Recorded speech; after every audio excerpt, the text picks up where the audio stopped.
बिस्मिल्लाहिर्रहमानिर्रहीम।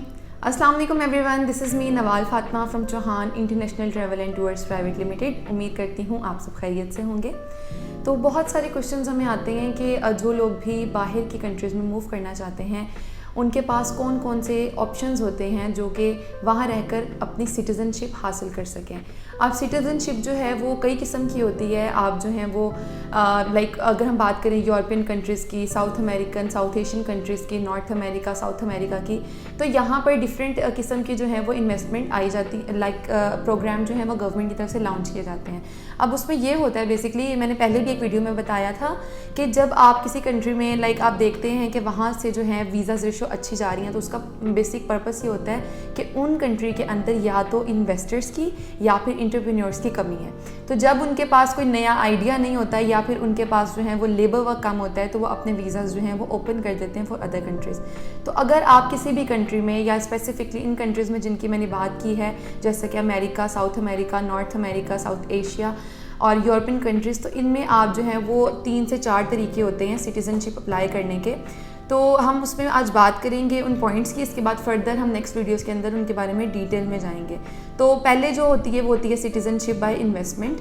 उसमें जो है वो आप गवर्नमेंट लॉ की लाइक उनकी गवर्नमेंट की तरफ से जो है वो कुछ पैसों की इन्वेस्टमेंट होती है। मिनिमम $2 लाख अगर करें तो वो प्रोग्राम बाय लॉ होता है जिसकी बेस पे आपने इन्वेस्ट करना होता है। इस तरह इन्वेस्टमेंट के बाद होती है citizenship by residency plus citizenship by marriage. उसके बाद बिजनेस करके सिटीज़नशिप ली जाती है या फिर आप स्टडी पर्पस से गए हैं। मतलब कि अगर आप किसी भी कंट्री में जाके इन्वेस्ट करते हैं more than $2 lakh in specific countries में, तो ये प्रोग्राम बाय लॉ है। इसके ज़रिए आपको विद इन कुछ टाइम कह लें कि 2 से 3 ईयर्स के दरमियान आपको सिटीज़नशिप मिल जाती है। उसके अलावा आप वहाँ पर जाकर रहें और अपना टाइम पीरियड जो है वो लीगल तरीके के साथ जो है वो कंप्लीट करें, मगर उसमें कोई भी ऐसी लीगल एक्टिविटीज़ या आपके डॉक्यूमेंट्स में नहीं होनी चाहिए। फिर हम बात करते हैं मैरिज।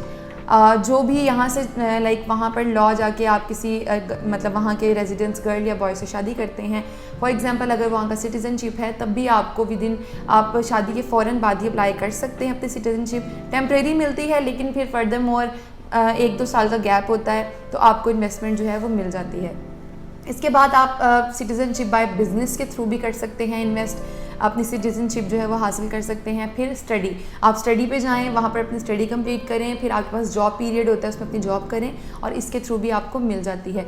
अब कुछ कंट्रीज़ में किस तरह अमाउंट, मतलब कितने पैसे, अगर हम इन्वेस्टमेंट की बात करें तो आपके पास कितने पैसे जो हैं वो ऑलमोस्ट होने चाहिए कि आप किसी भी कंट्री में जो है वो अप्लाई कर सकते हैं।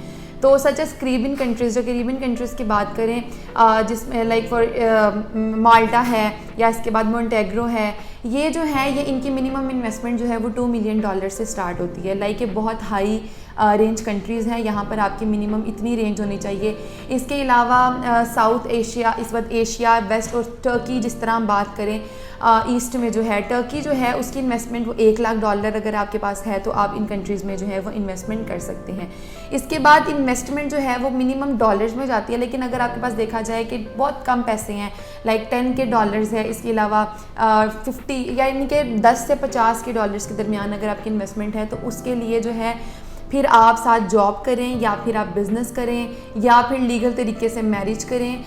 इन countries in purpose like in total जो ये पूरी एक लीगल तरीके से पेपर वर्क होता है, इसके थ्रू आप करेंगे तो आपको जो है वो मिलेगी सिटीज़नशिप। प्लस हम बात करें अगर नीदरलैंड जो है उसमें सच एज 4 to 5 ईयर्स के अंदर आपको सिटीज़नशिप मिल जाती है। तो अगर आपके उसमें इन्वेस्टमेंट लो है $10 से $50 तक, तो आप उसकी भी रेंज को अपनी इन्वेस्टमेंट में काउंट कर सकते हैं। देन फिर हम बात करते हैं नॉर्थ अमेरिका की। नॉर्थ अमेरिका में जो सिटीज़नशिप है लाइक कैनेडा बात करें तो उसमें 4 to 5 ईयर्स के बाद आपको सिटीज़नशिप मिलती है। तो मिनिमम आपने वहाँ पर जाकर इतना टाइम जो है वो गुजारना है, जॉब करनी है या इन्वेस्टमेंट करनी है। फिर उसके बाद हम बात करते हैं साउथ अमेरिका की। साउथ अमेरिका में अर्जेंटीना है, यूरागो है, पिरागो है, ये 2 से 3 साल का पीरियड होता है। फिर ब्राज़ील है। इन कंट्रीज़ में आपको 2 से 3 साल का टाइम पीरियड आपको दिया जाता है और आपको जो है वो सिटीज़नशिप मिल जाती है। इसके बाद एशियन कंट्रीज़ की बात करें तो थाईलैंड, एशियन कंट्रीज़ का जो टाइम पीरियड है वो बहुत लंबा होता है। लाइक अगर हम थाईलैंड की बात करें एशियन की, तो वो तकरीबन 10 साल के बाद आपको जो है वो सिटीज़नशिप देते हैं।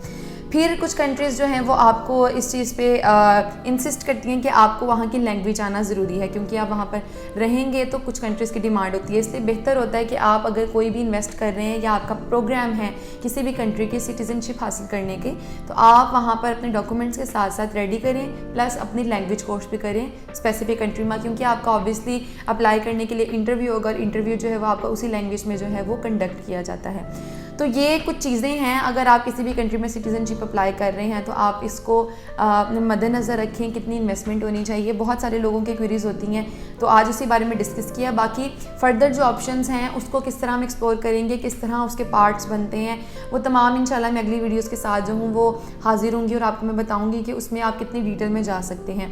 लेकिन इन्वेस्टमेंट के लिए यही तरीका है शुरू करने का, इसी तरह आप जो है वो किसी भी कंट्रीज़ में कर सकते हैं इतने टाइम पीरियड के अंदर। तो उम्मीद करती हूँ कि जिन लोगों के माइंड में भी ये क्वेश्चंस वगैरह थे कि किस तरह जो है वो हमें कितनी इन्वेस्टमेंट किसी कंट्री में रिक्वायर्ड होती है, तो वो आप लोगों को क्लियरफाई हो गया होगा। इसके बाद जो है हम इंशाल्लाह इसी तरह की मज़ीद वीडियो के साथ हाजिर होते रहेंगे। अगर आप हमसे पर्सनल कांटेक्ट करना चाहते हैं, फिज़िकली मिलना चाहते हैं, तो आप हमारे ऑफिस आ सकते हैं। उसका एड्रेस है M84 Siddique trade centre Gulberg Lahore. आप हमारे फ़ोन नंबर डिस्क्रिप्शन में दिए हैं, उन पर भी रब्ता कर सकते हैं। अपने कोई भी इमिग्रेशन का प्रोसेस है आपका, या आप वहाँ पर मूव होना चाहते हैं, इस सिलसिले में आपको जो भी कंसल्टेशन चाहिए हम हाजिर हैं, उसके लिए आप हमसे रब्ता कर सकते हैं। इंशाल्लाह आपसे अगली वीडियो मुलाकात होगी। तब तक के लिए अपना बहुत सारा ख्याल रखिएगा। जाने से पहले हमारे YouTube चैनल को सब्सक्राइब करके बेल आइकन को प्रेस कर दें ताकि आने वाली तमाम वीडियोस आप तक पहुंचती रहें। इंशाल्लाह अगली वीडियो मुलाकात होगी। अपना ख्याल रखिएगा। अल्लाह हाफ़िज़।